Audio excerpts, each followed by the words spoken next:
Hai sahabat semua, jumpa lagi dengan Om Ifat dan kali ini saya ditemani dengan Mas Jo. Bagaimana kabar Mas Jo? Puji Tuhan, baik Pak. Iya. Om.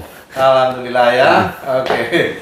Nah, kali ini kita ingin berbincang-bincang santai ya mengenai kilas balik di tahun 2021 ya, dan menjawab tantangan ke depan di tahun 2022 mengenai peluang dan tantangan apa saja yang akan kita hadapi ya. Nah, sobat semua, tanpa terasa memang 1 tahun terakhir ini ya kita sudah menjalani tahun 2021 ya. Nah, sebentar lagi kita akan memasuki tahun 2022. Banyak hal yang kita sudah lewati ya. Nah, tentunya tidak mudah ya sobat semua ya. Nah, di kesempatan ini saya ingin berbincang dengan Mas Jo ya, apa saja hal-hal yang dihadapi ya di tahun 2021, bahkan kalau kita mau kilas balik lagi di tahun 2020 ya, hal-hal yang tersulit di masa pandemi COVID-19 ini. Betul. Oke, Mas Jo ini seorang praktisi traveler di pariwisata ya, tepatnya traveler. Traveler ya di bidang pariwisata. Nah, di bidang pariwisata ini tentu saja sangat berpengaruh ya, dengan dampak dari COVID-19 ini. Oke, sambil ngopi ya, kita agak-agak santai-santai ya, santai-santai ya. Ya, mungkin sebelum kita ngopi dulu. Oke, Om, terima kasih. Kita ngopi dulu ya. Di jamu. Oke ya, sobat semua, kita ngopi dulu. Santai aja Mas Jo ya. Iya. Terima kasih Om Ifat sebelumnya atas undangannya di kontennya Om Ifat. Ya. Jadi tadi sempat janjian sih ya Om ya. Dari kemarin tuh terkait apa sih rencana untuk transisi di 2021 ke 2022, apalagi kan di tengah pandemik seperti ini. Jadi memang sih kalau untuk traveler seperti saya memang benar-benar pengaruhnya gede banget. Kita kayak dijatuhin Om. Betul. Jadi kayak orang tuh kayak udah bukan di ini lagi, sudah didorong aja di jurang kemarin itu. Sedikit cerita sih sebenarnya dimulai dari 2020 Om sebenarnya Om. Jadi termasuk salah satunya sebenarnya remake kan kemarin tuh. Kena dampaknya yang harusnya berangkat di bulan April kalau nggak salah kemarin tuh. Akhirnya cancel semua Om. Ya, itu karena ada pembatasan ya. Pembatasan dari pemerintah, kita juga perlu taat. Dan memang sih kemarin ya saya sendiri bersyukur gitu. Beberapa klien saya itu sangat loyal dan memiliki jiwa empati yang besar. Itu menurut saya pribadi, karena ada 5 klien saya itu saat itu tidak bisa berangkat Om. Ya, Dari Universitas Mualla Warman, salah satunya PT Remax, lalu yang dari staf Bupati Kutai Barat. Itu di situ kita benar-benar uang itu sudah, mungkin kalau dalam pemikiran orang awam kan nggak ngerti Om. Misalkan kenapa uang saya nggak bisa diambil katanya gitu. Sedangkan di aturan di maskapai itu kan uang masuk kita nggak bisa ambil. Kita cuma dikasih kayak voucher kayak gitu. Sedangkan kita cairkan pun nggak bisa. Jadi itu dampaknya di situ. Udah kebetulan rata-rata klien kami kemarin itu benar-benar ngerti keadaan, termasuk salah satunya. Semua ini terpengaruh, bukan hanya di bidang wisata aja. Betul. Ya, semua sektor ini terpengaruh dengan dampak dari COVID-19 ini. Betul. Jadi harusnya mereka memahami semua ya. Betul. Sampai salah satu anggota DPRD di Balikpapan, saya tidak perlu sebut namanya sih, itu benar-benar neken ke saya, seolah saya itu makan uangnya atau apa. Cuma saya sabar aja sih. Maksudnya mereka mau minta dikembalikan uangnya karena sudah mungkin deposit dulu untuk keberangkatan perjalanan ke suatu tempat gitu. Om. Sedangkan aturan di maskapai itu kan kalau misalkan kita mau blok kayak gitu kan enggak cuma sekedar bisa melalui mulut Om. Harus ada dana yang masuk di situ, dan kita sudah masukkan semua, ada ratusan juta kemarin itu. Tertahan di situ.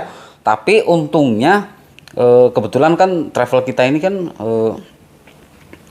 agen resminya maskapai Om. Jadi saya tadi juga lupa ngenalin Om. Travel saya Java Anugrah Tour. Untuk di Balikpapan, di Kalimantan Timur sih sudah banyak dikenal gitu. Karena kan kita tripnya juga keluar negeri juga Om. Kita kebetulan Remake juga sudah beberapa tahun sudah kali menggunakan jasa dari Java Anugerah Tour ya. Nah saat itu saya sempat dihubungin sama Bu Elis, stafnya di PT Remax itu untuk sudah kira-kira kalau dikembalikan bisa nggak gitu kan. Saya bilang Bu agak susah tapi saya upayakan. Nah untungnya dari pihak Remax terus klien-klien kami itu mau memahami akhirnya sudah toh juga nggak hilang dan saya yakin semua mempercayai saya gitu. Memang dana itu nggak kemana-mana. Tapi kalau yang satu ini yang salah satu anggota DPRD ini neken seolah-olah tuh kita pakai uang kita aja susah buru-buru mau seperti apa kan Om. Tapi ya itu nguji sih sebenarnya nguji kesabaran kita kan. Kita ini tapi perlahan-lahan sudah mulai ada pergerakan walaupun cuma bisa jualan ecer seperti itu. Tapi kan itu nggak berpengaruh Om. Sampai jujur saya itu sampai pernah ngurir Om. Oke. Jadi apa saja, kiat-kiat apa saja untuk menyiasati pada saat terjadi pandemi itu kan tidak ada kegiatan bisnis tidak jalan. Semua tidak jalan, mau traveling kemana juga nggak ada sama sekali Om. Pembatasan tadi, PPKM ya kan? Iya. Nah Mas Jo sendiri kira-kira apa yang dilakukan pada saat itu? Awalnya saya berdiam di rumah Om, karena saya juga takut kan, takut kena virusnya juga, karena kebetulan waktu itu saya pulang dari Singapura itu sudah mulai meledak di Singapura. Terus saya kembali ke Indonesia. Setelah itu kita benar-benar berdiam sampai bulan Juli, tapi tiba-tiba tabungan sudah habis. Kita juga kan butuh pengeluaran sampai kasarnya tuh mau beli listrik 100.000 aja udah nggak kebeli Om. Waktu itu akhirnya nyiasatin kita sudah. Saya sempat ngelamar ke beberapa teman yang usahanya masih jauh, ditolak Om. Jadi nggak percaya sampai segitunya ya dampaknya. Jadi saya ngelamar, cobalah ada kerjaan kasih ke saya.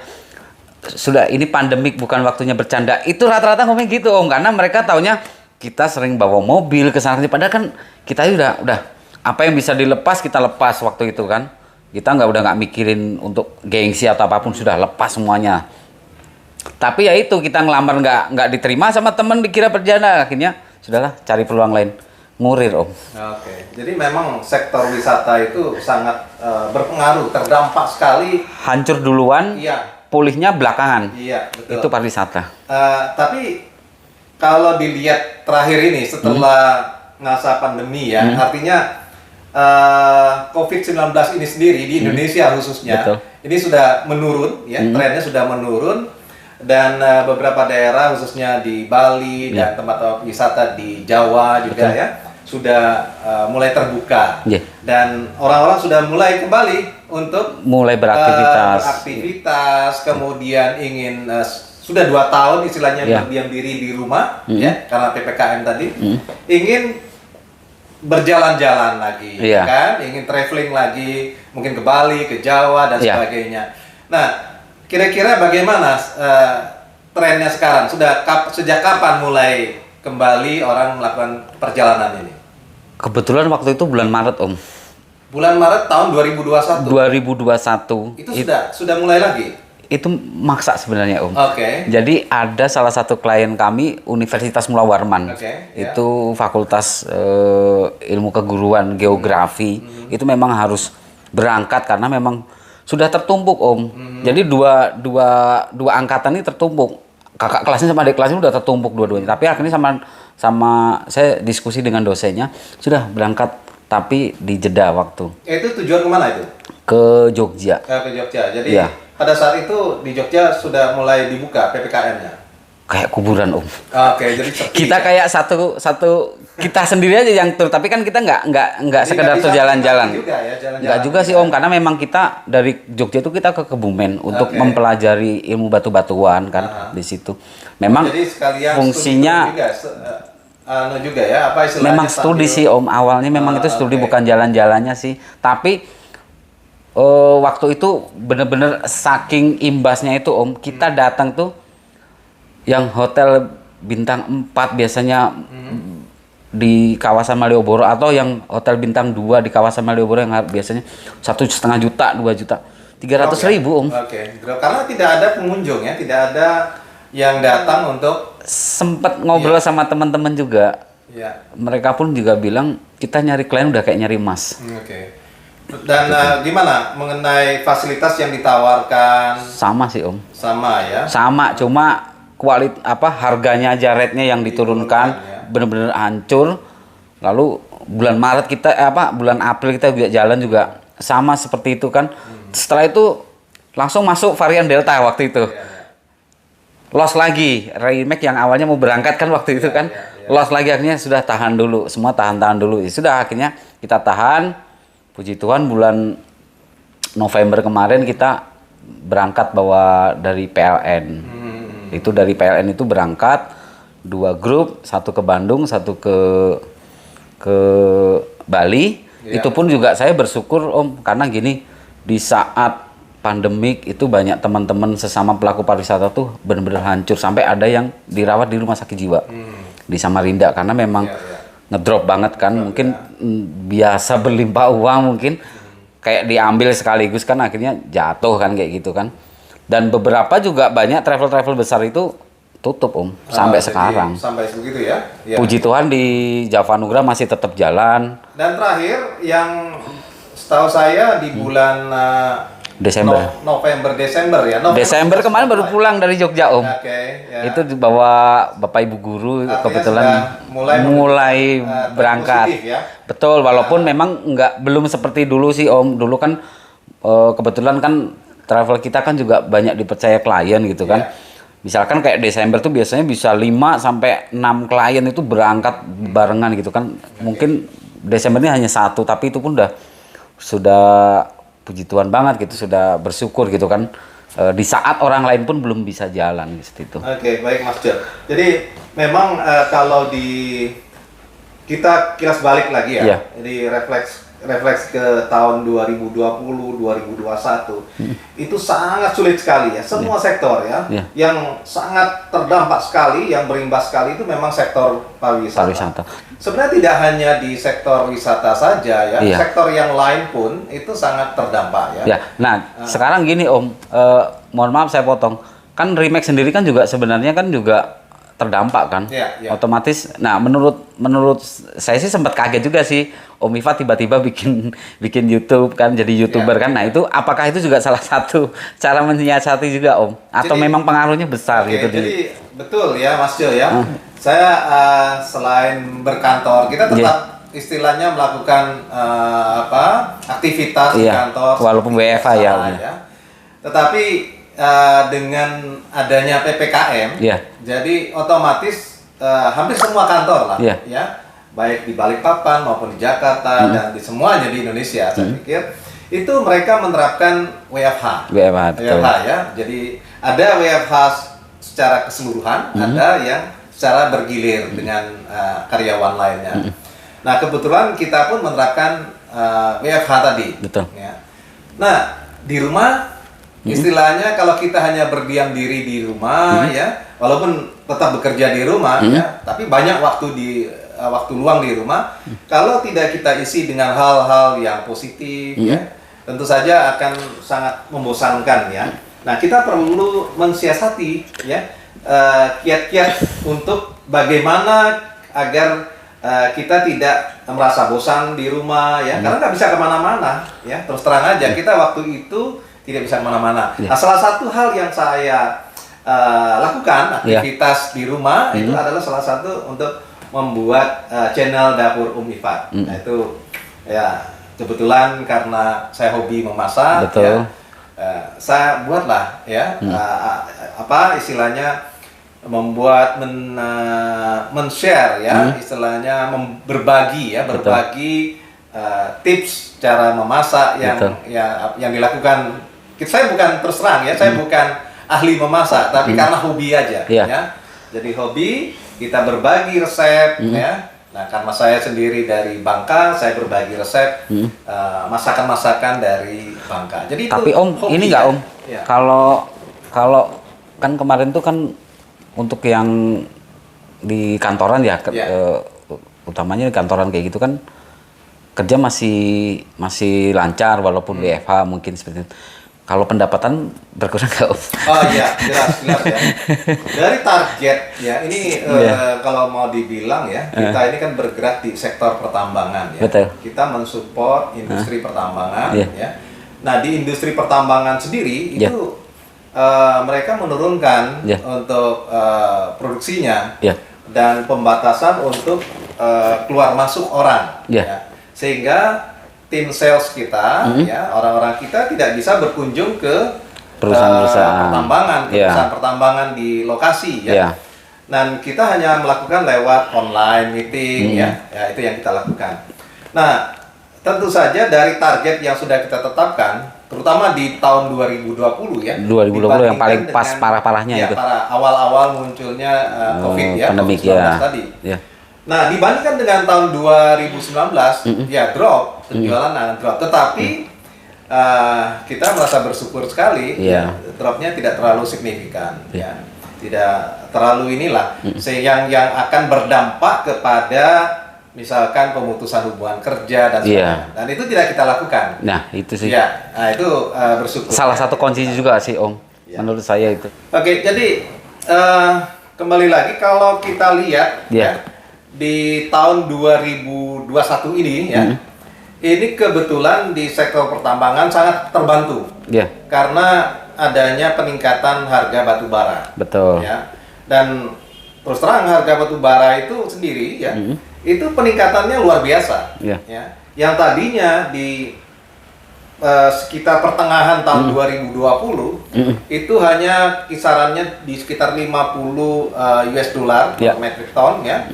Dan di tahun 2021 ya itu naik dan sekitar bulan Juli Agustus malah sampai ke 250 US dollar per metric ton. Ya, boleh dikatakan sekitar 5 kali lipatnya. Nah, dan sekarang ini ada penurunan sedikit tapi tidak terlalu signifikan. Berkisar sekarang di angka 150 US dollar per metric ton. Nah itu kita sangat terbantu ya dengan peningkatan harga batu bara. Otomatis klien kita ya, customer kita juga meningkatkan produksinya. Ya, otomatis mereka membutuhkan spare part, peralatan dan sebagainya untuk mendukung operasional mereka. Dan kita terbantu ke situ. Kita terbantu ke situ sehingga tadinya proyeksi kita di tahun 2021 ini ya peningkatan sekitar 20%, 20 sampai 30% itu tercapai ya dibandingkan dengan tahun 2020.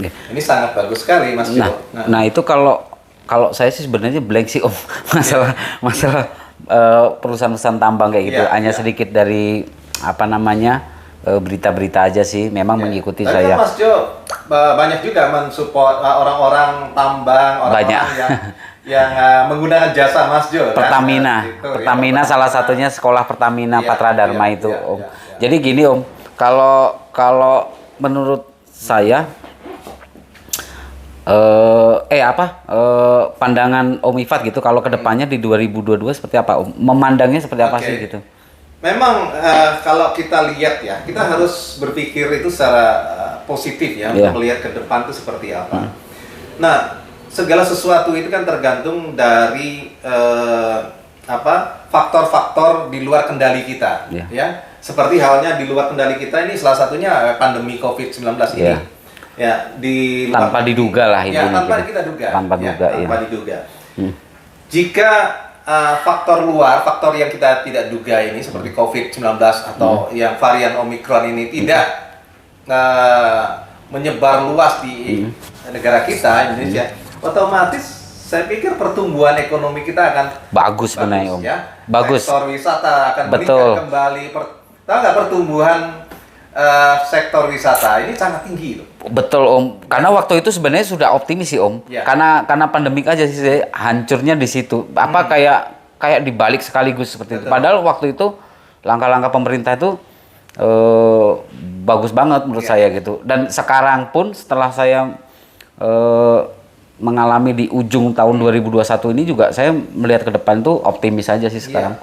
Nah, sektor wisata, Mas Jo, itu menyumbang 4% lebih devisa ya dari negara. produk domestik bruto Indonesia. Iya, betul. Jadi cukup besar ya, Iya. 4% lebih itu dari sektor wisata ya. Betul. Dan kemarin ini sih Om, memang sih kebijakan dari Menpar sekarang memang belum terlalu signifikan, Iya, tapi dari pergerakan pelaku-pelaku pariwisata sendiri itu sebenarnya sudah sangat bagus. Sebenarnya sih ini mungkin kalau orang yang nggak ngeh sih dari tadi obrolan sih kadang bingung ya Om ya. Iya, iya.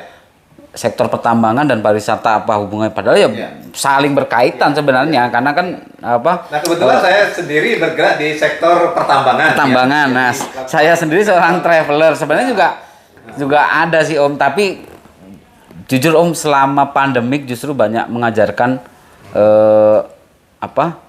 pembelajaran hidup sih kalau bagi saya sih, tentang kesabaran, tentang ketangguhan dan tentang empati sih.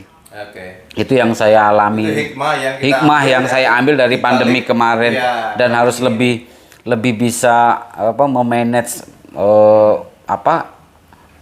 di keluarga saya sendiri, maksudnya di saya sendiri gitu, untuk memanage pengeluaran. Dan kalau kemarin kan enggak Om, kadang merasa masih banyak jor-jor aja, tapi setelah itu kayak dibanting. Tapi pernah sih sempet sampai shock kayak gitu kan, sempet shock. Tapi waktu saya melihat tetangga saya banyak yang disita rumahnya kan, ternyata saya lebih beruntung kayak gitu aja sih. Tapi setelah itu ya sekarang sudah mulai berjalan walaupun belum pulih full 100%.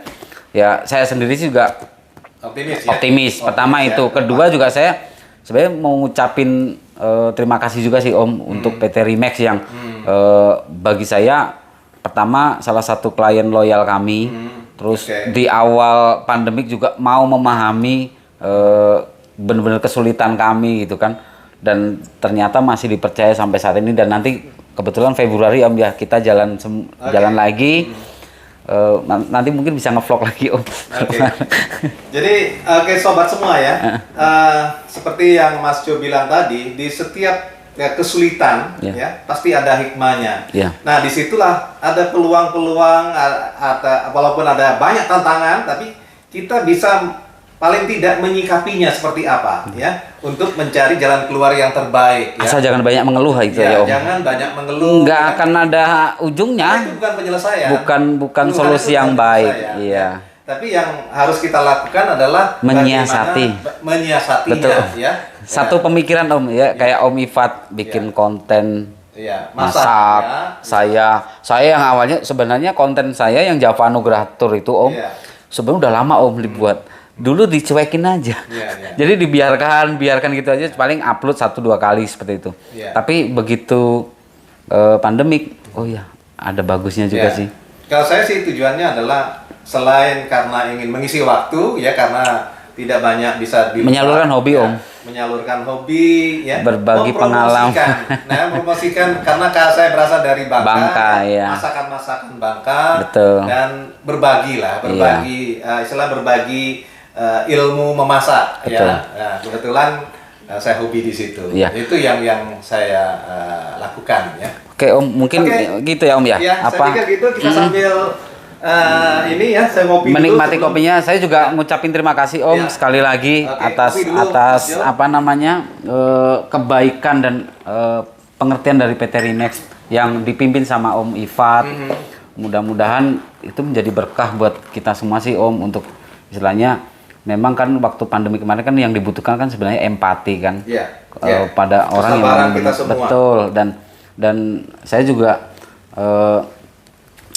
banyak belajar juga dari mungkin suatu saat saya tidak mengalami kesulitan, ya saya harus bisa memahami orang lain yang kesulitan seperti itu. Mungkin itu nanti buat teman-teman di channelnya Om Ifat, mungkin kalau mau tur-tur, mungkin kalau masak sih sama Om Ifat, tapi nanti kalau mau tur-tur bisa nanti di channel Java Anugratur, di situ silakan dicek. Tapi kadang-kadang susah Om nyarinya. Java Anugrah. Saya orang ngetiknya kadang gini Om, anugerahnya itu langsung anugerah, padahal nggak anugerah. Kadang itu diplesetin sama orang tuh, anunya gerah katanya dulu. Seperti itu. Ini itu aja.